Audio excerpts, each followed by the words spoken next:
Well, it is the last edition of the program for the week, right here on Flow 94.9 FM. This is the pinnacle of all discussions. The program is back on radio, the platform. The last edition, of course, the first Friday in the month of August 2020. Well, this program runs every week. I mean, Mondays, Wednesdays, and Fridays, 3 times during the course of the week. Now, this morning, we're taking a look at Edo State. We're traveling from Obiama State to Edo State. But before we go there, my name is Michael ONeil. Now, the crisis rocking the Edo State House of Assembly over its inauguration festered yesterday as 17 members removed the Speaker, Honorable Francis Okiye. Although some factions in the House are saying, well, that impeachment doesn't stand. But let me give you, bring you a background check. What happened? What is really happening? Regional politics, that's the key. It's very, very key in Nigeria's federal system. Any serious contender in 2023 national elections will have strongholds across the country. And of course, the battle in Edo State is between Governor Godwin Obaseki and his erstwhile political godfather, Adams Oshiomhole, the ousted national chairman of the All Progressives Congress. Obaseki won the 2016 gubernatorial election in Edo State on the APC ticket, but then fell out badly with Oshiomhole. Oshiomhole allegedly used his power within the party structures to block Obaseki's nomination for a second term as governor in this year's election. That triggered Obaseki's defection to the opposition PDP, although he remains the incumbent governor with all its powers of patronage until September election, and Oshiomhole has shoehorned in his protege, Osage Ezeyamu, as the APC's candidate for the Edo State governorship election. And this is much more than a battle between the incumbent Obaseki and the challenger Ezeyamu because of everything happening in all sectors. Now, the legislative arm of the government has been dragged into the crisis rocking political parties, both APC and PDP in that state, in a way they're trying to select who will become the next duly elected governor of that state. Now, the crisis yesterday, the removal, though in a controversial circumstances, reflected the political divide between the governor, Godwin Obaseki, and his erstwhile godfather and predecessor, Mr. Adams Oshiomhole, whose loyalists spearheaded yesterday's push aside of Okiye. Now, Okiye, that's the erstwhile speaker, embattled speaker, the way journalists will put it, was replaced by Honorable Victor Edoro, representing Esan Central, as the new speaker. Had also elected a new deputy speaker, Honorable Emmanuel Agbaje, representing Akoko Edo's constituency 2. He became the deputy speaker. In the spirit of the political divide, Obaseki, who is now the governorship candidate of the People's Democratic Party in the upcoming September 19 contest, assured Okiye of his backing, even as the All Progressives Congress flag bearer, Pastor Osage Ezeyamu, congratulated Edoro. Now, the first sign of trouble emerged in the early hours of yesterday, as early as 8 a.m., when a detachment of policemen swooped on the assembly complex, ostensibly to forestall a run on the chamber by unauthorized persons. But this would appear a decoy, as 14 members who had been refused entry since convocation of the assembly in June last year gathered in a secret place, undisclosed location in Benin City, the state capital, where they were reportedly sworn to oath of allegiance and office by the deputy clerk of the house, Mr. Tom Efezokie. Thereafter, removed Okiye and installed a new speaker, Edoro. Now, the crisis arose from the proclamation of the assembly by the governor in the 9th of June last year, with only 9 out of the 24 members holding its inaugural meeting where Okiye was elected as speaker. The assembly was subsequently shut for 14 days. And on 11th of July 2019, the House of Representatives intervened and set up a fact-finding committee to investigate the crisis in the assembly. I requested the Inspector General of Police, Mohammed Adamu, to shut down the complex pending the outcome of its investigation. The House later gave Obaseki an ultimatum to issue a fresh proclamation to enable all members of the assembly to congregate to elect their leaders. That the Senate on the 30th of July concurred with the request, but the governor ignored the ultimatum and refused to issue a fresh proclamation, and the matter moved to court on the 3rd of August 2019, with the Federal High Court sitting in Port Harcourt restraining Obaseki from issuing a fresh proclamation to the Edo State House of Assembly, and on the 12th of September last year also upheld the proclamation made by the governor and also stopped the National Assembly from taking over the functions of the assembly. In the meantime, 2 of the 14 members loyal to Oshiomhole crossed over to Obaseki group, while the remaining 12 abstained from the assembly and refused to present themselves for inauguration, forcing the speaker to declare their seats vacant. That was on the 4th of December 2019. Now you're following the story.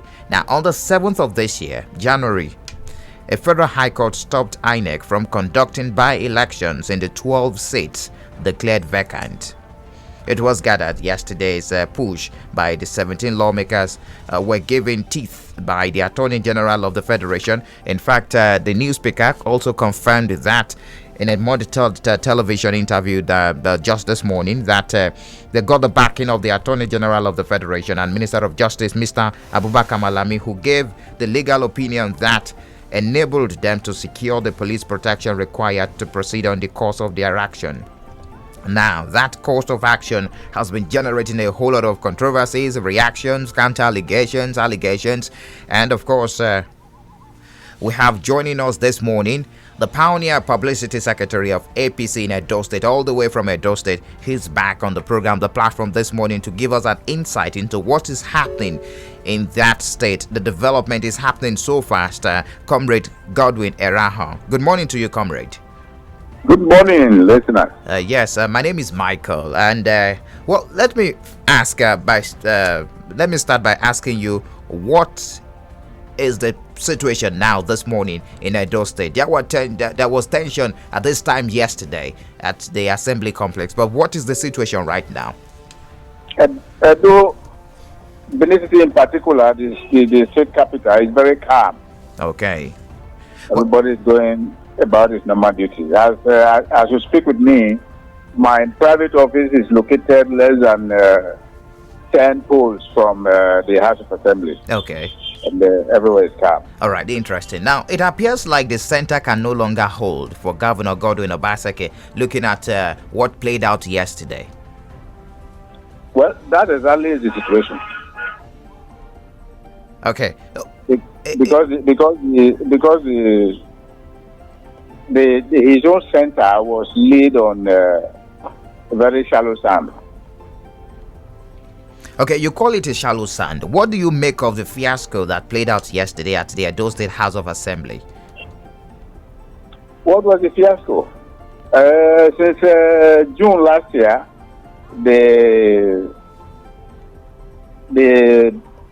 governor deliberately skinned out the majority of members elected of the House of Assembly by plotting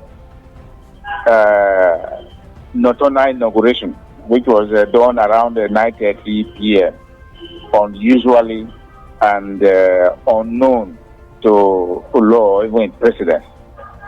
And he did that after a proclamation. You and I am a journalist. I'm a former chairman of the NUJ in this state. And we all know the meaning of proclamation. Proclamation is not a love letter. The so-called proclamation that he said he gave that led to that first inauguration was not announced anyway. It wasn't broadcast. You wrote it, gave it to the clerk, asked him to use telephone to talk to those who are concerned. That wasn't inauguration. That wasn't promulgation. Promulgation is public announcement by an authority. So they did all that, and since then, because of the funny nature of our judicial system, they have been able to hold on the assumption that the 9 that were inaugurated met the constitutional requirement of one-third member to form a quorum. But the issue really was that the constitution didn't say that the one-third should form the whole. Why I said that the 24 should be sitting first, they should be inaugurated first, before you now say 8 of them can sit.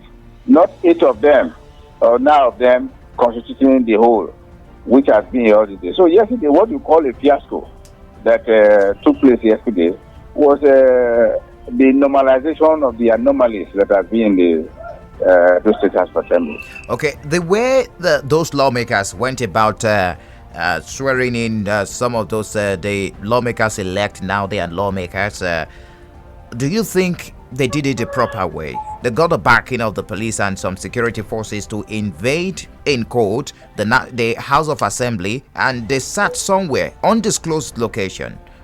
Do you think it followed the normal procedure it should? Well, what's important is that even the governor and the deputy admitted yesterday that the House of Assembly is undergoing renovation. If you watch the thing, you will see them removing the roof and all that. And then the speaker also admitted that the former speaker, who had been impeached now, also admitted that because of the renovation in the house, they have been sitting outside the house. That's a temporary chamber within the complex, according to him. Certainly not within the complex. Certainly not within the complex. He said very close to the governor's office. That's what he said, yes. Okay, that session, that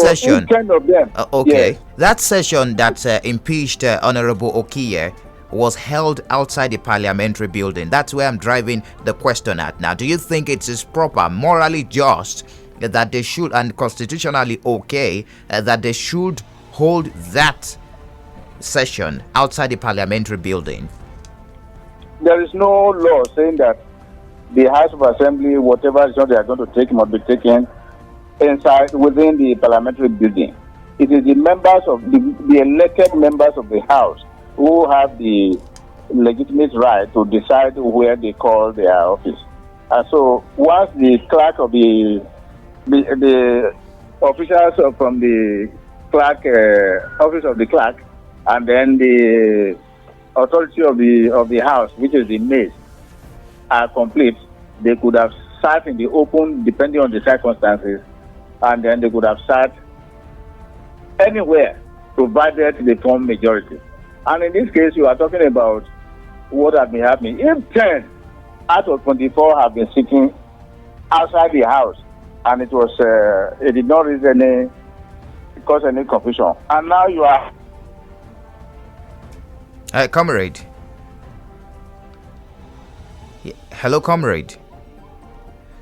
Just as to about wrapping up the conversation with comrade, I think we lost the signal all the way from Edo State there, but we will get back to him so that we can finalize the conversation this morning and also get the legal perspective of the whole issue that happened yesterday, of everything that happened, the fiasco, of course, what transpired at the Edo State House of Assembly, where some persons sat outside the parliamentary building, though some lawmakers sat outside the parliamentary building, and they impeached the speaker. Although Honorable Kia is saying that impeachment doesn't stand. So who is the right speaker of the Edo State House of Assembly? That will be the discussion in a couple of minutes now on the program. So the crisis is deepening, and this is due to the politics being played ahead of the September 19 governorship election in Edo State. It is still the platform right here on Flow 94.9 FM, the flow of God's own state. Just in case you're joining for the first time, this program runs Mondays, Wednesdays, and also Fridays. We are taking a look at what is happening in Edo State, what is playing out ahead of the governorship election that will hold later on, and of course the latest. Yesterday, the political crisis in the state deepened as the Assembly Speaker was removed. The crisis, of course, 17 members removed the Speaker, Honorable Francis Okiye, and also pushed aside. The removal, although in a controversial circumstance, reflected the political divide, and of course the governor and his godfather, Mr. Adams Oshiomhole. It happened when they stormed the assembly initially. The presence of security operatives started. That was around 8 a.m. I think we have Mike Aladenika joining us again. He has been a regular on the program, the platform right here on Flow 94.9 FM. He's a senior journalist and a political analyst, also the former NUJ chairman in Edo State. Mr. Mike, you're welcome. Thank you very much. All right, you're speaking with Michael ONeil live on Flow 94.9 FM. Were you surprised with the turn of events yesterday at the Edo State House of Assembly? Yes and no. Okay, yes. Let's take the yes, then we go to the no. Okay. The yes, I am surprised because of the level of the people that were involved. I thought that they are well educated and well informed and well intentioned, that they should have known better or what step to take and what to do and what not to do. So I am surprised. No, I am not surprised. Politicians are full of intrigues. Okay. So whatever they have done may be political intrigues, and they know more than what we think we know of them. So that is why you have the yes and no for what happened yesterday. Okay, we also want to know, as a journalist, you have a very neutral background now. What is happening presently on the streets of Edo State? I hope normalcy has returned to the streets of Benin City, the Edo State capital. The center stage in Benin City is the King Square, which we popularly call the Ring Road. Okay. Where the House of Assembly is situated. So that is the theater where all the activities are happening. But when you leave there and go to other areas of Benin City in Edo State, there's relative calm. Everybody is going about his job.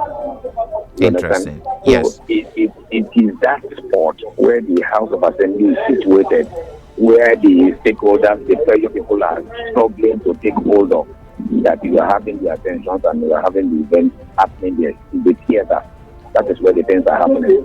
So if you are an ordinary citizen of the state and you don't have a business there, you better bypass the place and go your own way and do your normal duty. Interesting. But if you have a business there, you can go there and go and watch the theater there. Okay. But this morning I have not been there, so I don't know what exactly is happening there. But yesterday I was there. I saw the in and the for and against actions going on there. Okay, let's get back to the drama now. How are things shaping up from the camps of both Pastor Osage Ezeyamu and the Governor Godwin Obaseki? The way I look at the latest development, I look at it from various perspectives. Okay. Okay, now let's look at it this way. You know, the sitting governor has just commenced its campaign from Edo North, which is ongoing with the intention of going to Edo Central. And in the past 1 week, this has had a smooth run. Politicians have a way of doing their script. I look at it that this is a minimum distraction. That, okay, if this guy keeps campaigning like that, it may have a smooth rate. Can we look for something to distract him? So this may be a minimum distraction. For example, when it didn't happen, he has to stop his campaign there, come back to town, and come and strategize and put something together. So there's a diversion already. You understand? So he cannot necessarily, at least his campaign has been distracted for 1 or 2 days. You understand? That is one. Then from Ezeyamu's end, it's a plus to them. Haven't gathered aggrieved people. The legislators who were originally not sworn in, whose seats were declared vacant and what have you, they are now teaming up to support him. This sitting governor that did this to us, and you have promised that you will help us to revisit the situation and get us. So it's a plus to the Ezeyamu camp that he has this crowd supporting him. So that is the way I think they are sharing. Okay, some analysts are of the opinion that those cross-carpeting we are seeing on the pages of newspapers and also on national televisions does not hold waters now. That Governor Godwin Obaseki is more popular in the grassroots, while Osage Ezeyamu is very popular on the pages of newspapers and also playing media politics. I don't know how you would react to that being on ground. You know, one thing is, you can't take grassroots politics away from Ezeyamu. He is a grassroots man. And the governor too has innovated about is introducing a new idea of campaigns. In those days, when you want to see campaigns for elections like this, you see them at high points. You see presence of the governor campaigning at local government levels, local government headquarters, while his supporters will go to the grassroots to campaign. But Governor Obaseki is campaigning from the grassroots, word to word, unit to unit. Because of this COVID-19, he said, okay, you cannot gather a crowd. Let's go and meet them. So he's doing a unit to unit, word to word campaign. You understand? So that makes him more closer to the people at the grassroots. But politically, you cannot remove Edo Yamu as a grassroots politician. He is also a grassroots politician too. So they are doing the two together. But one thing is that the incoming of the social media into the scheme of things, Edo Yamu is using a great deal of that social media thing. But come to think of it, the people who are on the ground, who are also reading the social media, know the reality of the social media reports and the realities on ground. You understand what I'm trying to say? Yeah, so I'm getting you. It is those who are not in Benin, who are not in Edo State, who will read the social media reports and the clapping. But those on ground, even when they read the social media reports, they will compare to the realities in their neighborhood. I beg you, go and sit down, forget about what you are just reading. You understand what I mean? Yes, I'm getting you, Mr. Mike. Both parties are using the greatest antics and equipment and facilities they have to outsmart the other one. And I think it's allowed in politics. Interesting. And some reports had it yesterday that some of the fears of the governor was that he could face impeachment from the newly sworn in 17 lawmakers. It is not realistic. If he has that kind of a fear, then he has a problem. It is not realistic. Let me tell you one thing. It is the height of what happened yesterday is the height of illegality. Well, it is alleged in some quarters as well that the governor came up with an emergency renovation to prevent the evil day, which is the impeachment. Let me tell you one thing. You cannot. There is a Supreme Court judgment that you cannot inaugurate the house outside the designated assembly.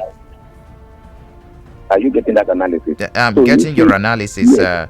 So if he is scared of the inauguration that happened yesterday that is an impeachment, then he has a problem. I, as an individual, am not scared of that because it is not backed up by law. Don't forget also that these people that gathered themselves together had their seats legitimately vacated, and INEC had been called upon to conduct another election to occupy their seats. The case is, the appeal is pending in the court before they took this action. I don't know if you understand all these complications of law. Okay. I'm not a lawyer. Yes, I'm not a lawyer. I'm aware of the Supreme Court judgment in the case of the former Oyo State Governor, Chief Rashid Ladoja. Okay. That's justice delivered by Justice Nikki Toby.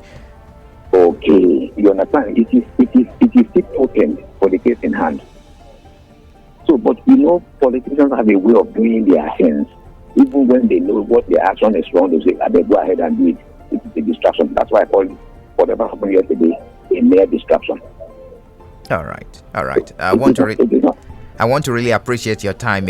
You've been very resourceful this morning, Mr. Mike Aladenika, a senior journalist and also a political analyst, former NUJ chairman in Edo State. Thank you very much for your analysis this morning on the platform.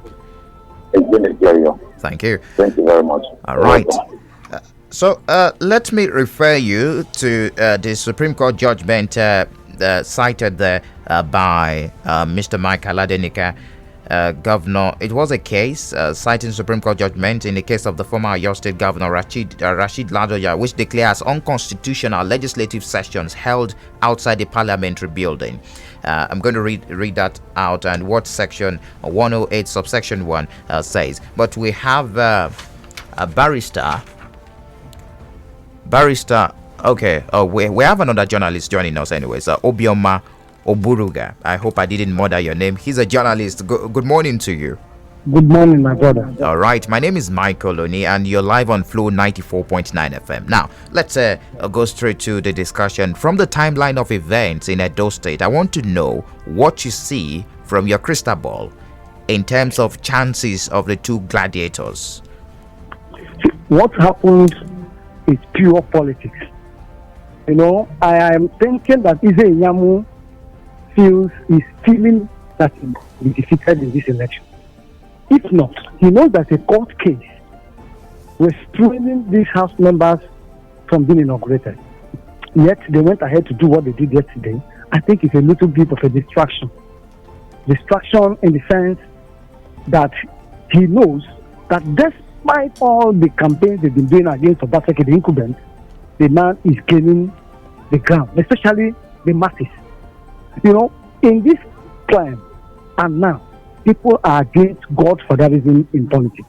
And that's exactly the problem between Obaseki and his former godfather. But it was alleged that those lawmakers were given the teeth by the Attorney General of the Federation and Minister of Justice, Mr.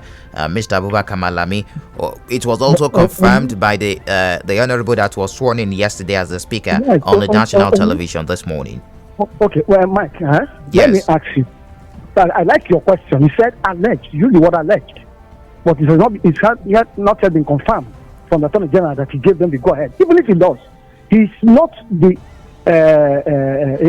an island as far as the law is concerned. But let me ask you, even if you want to inaugurate, you did meet the constitutional requirement.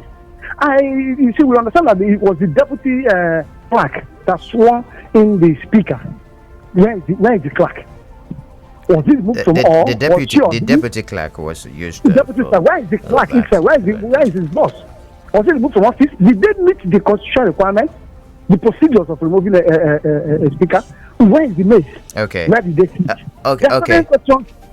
Mr. Obiamar, can you just hold your thoughts? I'm going to get back to you. Let me get a barrister to also give us an opinion on this particular issue. Thank you. All right.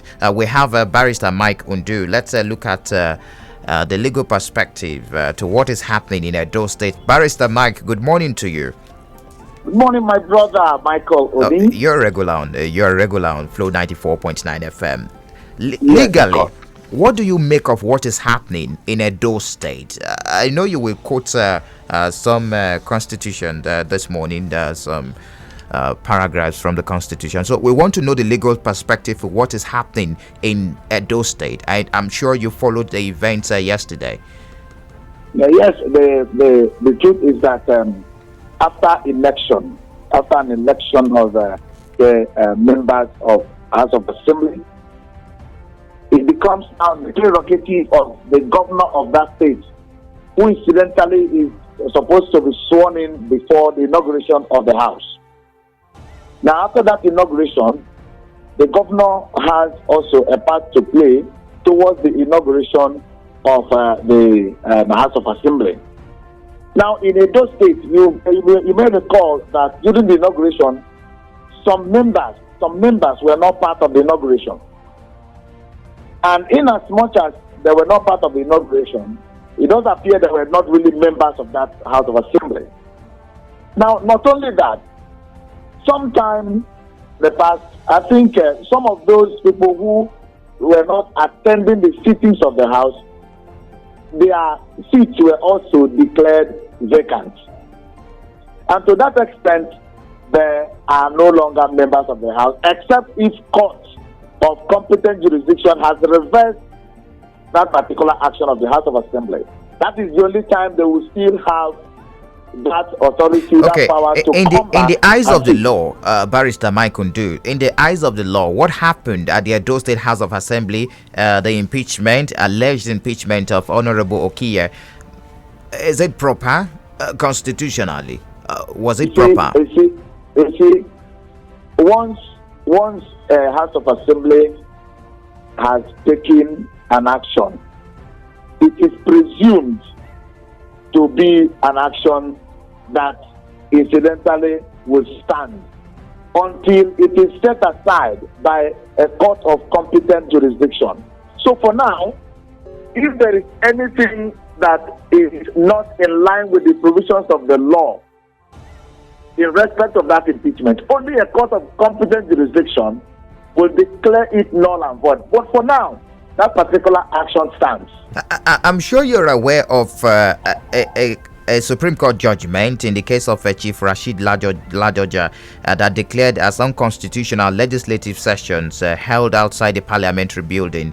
According to Justice Nikki Toby, and I quote, "It appears to me from the intention of the Constitution that the House of Assembly will sit in the building provided for it, and for that purpose, by the provision of the Section 104 of the Constitution, the House shall sit for a period of not less than 181 days in a year." And it looks like what happened yesterday was quite different at an undisclosed location. That was where the speaker was impeached and the deputy speaker impeached, swearing in of some lawmakers. I don't know what you make of this, barrister. That is what we're saying. For now, that action has been taken. We can only air our views and express our opinions. Now, there are two factions. One faction will be operating, the other faction will also be operating.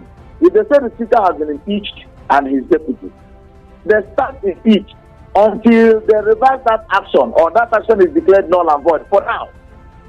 All right. You understand what I'm saying? We know that what they did was not ordinarily done in a proper way and manner. But unfortunately, it's been done. If the clerk of the house was there and the house was properly constituted, now the problem is the venue. Yes, let them challenge it in let court of competent jurisdiction set aside that particular action of House of Assembly, then they will return to status quo ante. All right, Barrister Mike Undu, thank you very much for your contribution this morning on the platform. Thank you, my brother. All right, let's head back to Mr. Obiamar, a journalist, is still very much on with us, waiting on the line, on the phone line this morning on the platform right here on Flow 94.9 FM. Now, are you there? I'm here. Okay, great. Are you of the school of thought that Godwin Obaseki, the governor, miscalculated by not allowing the inauguration of the embattled 14 members? No, you see, what he did was what every other politician or any politician in his position will do. Okay. Now, there are rumors that these people intended to impeach him. And if that is what they intend to do, he has the right, or as a human being, to stop them. There is this adage we Igbos make here. We said it's only a tree that you will say, "I will cut you down tomorrow," and the tree will still stand there and wait for you to come. But when you tell a man like that, or a human being, he will move. So what he did is a proactive action. He wants to protect himself. But one thing is this inauguration which they did yesterday will not hold because there is a court injunction on that matter. Until that matter is vacated, whatever they are doing is null and void. They didn't follow the procedure. Where is the maze? I asked that question before. Where is the maze? Where is the clerk of the house, not the deputy? You see, there are things we do in this country that are so much illegality. Both of them, both is there, but one is smarter than the other. Okay, finally, before I let you go this morning, Mr. Obiamar, the role our security operatives play when we have gladiators fighting in political situations like this. I don't know how you will react to that. We saw that it looks like the 17 lawmakers got the backing of the security operatives, and of course later went on to an undisclosed location to sit and impeach the speaker. My brother, our security operatives have been compromised seriously. They are all politicians looking for money. You see, I had an experience last time, the last election, when I asked one policeman, "Why did you visit here? Why did you go?" And say, "Look, oh boy, if you give me money, I will collect it." That is what they're after. It is the money. It is not they are not performing their duty. What they are doing is who pays most. And who do you know in the political hierarchy? Okay, we had an example of what happened in Nunes House in Port Harcourt. Who sent those policemen there? And these are questions nobody has answered. So the truth is this, our security operatives have been politicized. And everything they do is politics. Who pays the most? That's just the truth. All right, Mr. Obiama Oburuga, a journalist. Thank you very much for your analysis this morning on the platform on Flow 94.9 FM. Thank you, Michael. All right, it is time for you to make your contribution, share your thoughts on what is happening in Edo State. You've heard from our resource persons this morning right here on Flow 94.9 FM. It is the platform, the last edition for the week. 0808 182 6949 or 0811 605 2949. You can also drop messages on 0906 510 8289. It is the platform, the pinnacle of all discussions. Hello, good morning to you. We lost that. Hello, good morning. Hello. Yes, you're welcome. God bless you, my man, Mike. You are highly blessed. You're welcome, Chief. Chief Awolowo. My own man, you are blessed. You know I love you and I love Flow FM. Thank you very much for your love. God bless you. Olubu, Chief Awolowo Nkwoded, Umuwada Muzi, Ikena Zobo, here in Imo State. And I remain called a spade, the revolutionist. Mike, you are blessed. Thank you, Chief. Let me put it to us. The world is unfortunate, very disappointing, and unacceptable. The what we are seeing in Edo State. I want to put it to us that, first of all, I must say that in the political scenario, there's nowhere you see Adam Soshimele go. You will not see political crisis. He was a sacked chairman of my party. And, we're happy he was sacked. And I want to put it to you that most of the things happening in Edo today is a result of Adam Soshimele trying to get power again back in Edo. And I want to put it to us, that impeachment will not stand. No matter quickly wrap up your thoughts, Chief. From Abuja, we are in democracy. Don't bring military. Don't bring security people to take over democracy in Edo. I want to warn that we will never tolerate anything of federal might again in Edo. All right. Thank you very much, Chief. Your time is up. Thank you. Hello, good morning to you. We lost that. You can also drop WhatsApp messages and also SMS on 0906 510 8289. Hello, good morning to you. Good morning. Thank you, Yes, you're welcome to the platform. Thank you. Thank you so much for having me. It's Mr. Jonathan. Okay, Mr. Calling you Jonathan. from Omara. All right. My take is that the current political development in Edo State. You see, what is happening in Edo State with regards to electrical development is not a welcome development, so to say. You see, policies should be seen or should be forced like in a sportsman-like manner. It shouldn't be a do or die affair, as some political gladiators are fighting it out in Edo State. So the two candidates, Iyamo of the APC and Godwin of Basiki, should go about their campaign as the governorship election is approaching in a very polite manner. Let them allow the people of Edo State, to do the voting, selecting candidates of their choice. They shouldn't be, played with anarchy and acrimony. It doesn't augur well. It will affect quickly wrap up your thoughts, Mr. Jonathan. In Edo State. So I want to appeal to the two candidates to see politics as a game of sport, whereby the winner will win and the loser will congratulate you, and the winner will take okay, Mr. Jonathan, your time is up. Thank you very much. Hello, good morning to you. Good morning, Michael. Yes, you're welcome. Yeah, Charles from Omahia. Yeah. Okay, Charles. Yeah, what is happening in Edo State is nothing but the selfishness and greed of our political class in Nigeria. People who don't even think about the people. People who don't even know why they are being elected into the post. Whether it is Oshimole or Baseki. You see, let's look at that House of Assembly. You see that, why is it that Obaseki continue to suppress that from the world ago? What did that show? That something was wrong. And he was suppressing that house, not allowing people to participate. people that were elected like he was elected. That is the problem.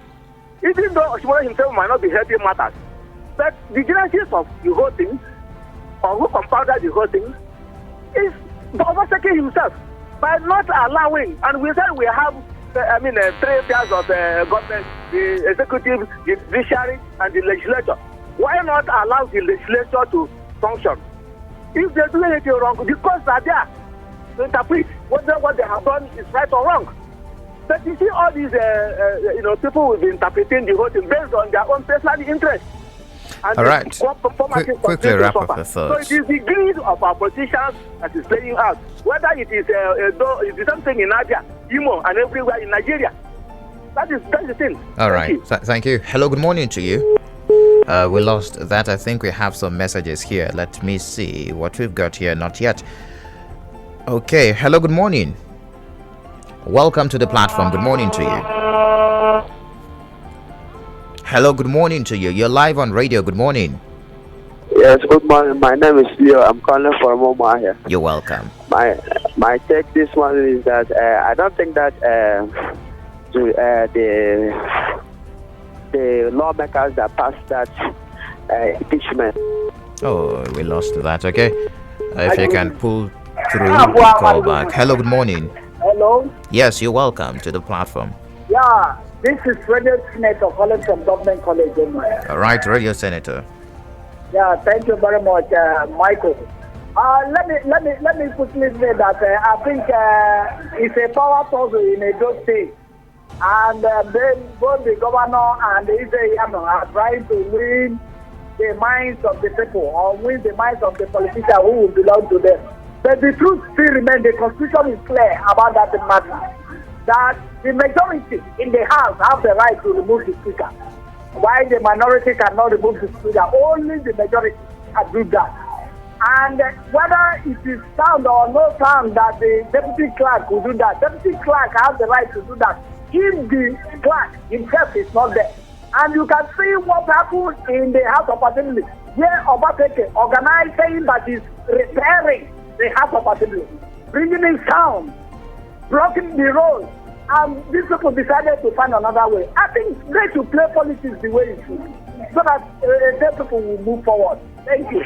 All right. Thank you. Hello, good morning to you. Ikechukwu calling from Omaya. All right, you're welcome, Ikechukwu. You see, in this country, governor is at fault, because if election is this, our electoral law is very clear, and we have a electoral tribunal, which is like a court of competent decision to attend the electoral matter. If 17 honorable members have been elected, if you have any reason whatsoever that they should not sit or they should not stand elected, you approach court. It's not a governor who has the right to withhold their immigration. So what they just did now, the governor lacks that serenity, or what would I say, equity, to approach any court, because he himself have violated the court order. You don't have any right to stop inauguration of elected member or any person who stand elected. So what is music is facing now is invited by himself. Even these guys, even if they use illegality to approach like the Attorney General of Federation to give them that, you may not find it as a written document. You just give them a legal advice, and I don't know how to approach it. As a governor, is a governor of unconstitutional. They can use a constitutional way to approach their legislature. So the all right, thing that can quickly wrap up now, with Ikechukwu. they should go back to court and stop where they start. Yes, I'm telling you. All right. Yes, wrap up. So thank you for your contribution. We've got messages here. My perspective, this is coming from Alozie. My perspective on what happened in Edo State yesterday is that it is a non-issue, because those people have ceased to be legislators from the day their seats were declared vacant. It is not different from the meeting of any group of friends in a bar. That's coming from Alozie. Hello, good morning to you. Yeah, good morning, Mike. You're welcome. Good morning. Welcome to the platform. Yeah, how are you doing? I'm doing fine. Yeah, this is your friend, Godwin Abakuru from Mbise. You're welcome, Mr. Agbakuru. Yes. You see, there's a music put to Jimmy Cliff's song, titled, you can be wrong and get it right. You see, the truth is that it is unlawful and improper to hold legislative functions outside the legislative house. Whether anybody sponsored them or whatever warranted what they did.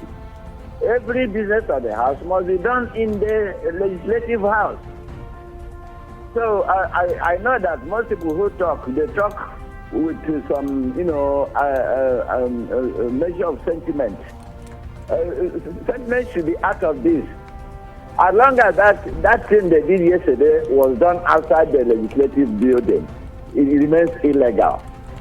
And all right, quickly wrap up with first, Mr. Agbakoro. Yes, because yesterday I saw how some legislators climbed that their building up and went there to break the mesh, the symbol of authority. It is quite, this is I never heard of. Go to other democratic countries of the world like America. Tell me how somebody will resort to crude method of, crude method to all right. I will have to let you go because of our time. Thank you very much, Mr. Agbakoro. Thank you. Hello, good. Okay, I think we're done with the show this morning. Thank you very much. Many thanks to the producer. That's Samson Eze. The program returns on Monday for another edition. And of course, it is very important that you keep staying safe and take responsibility.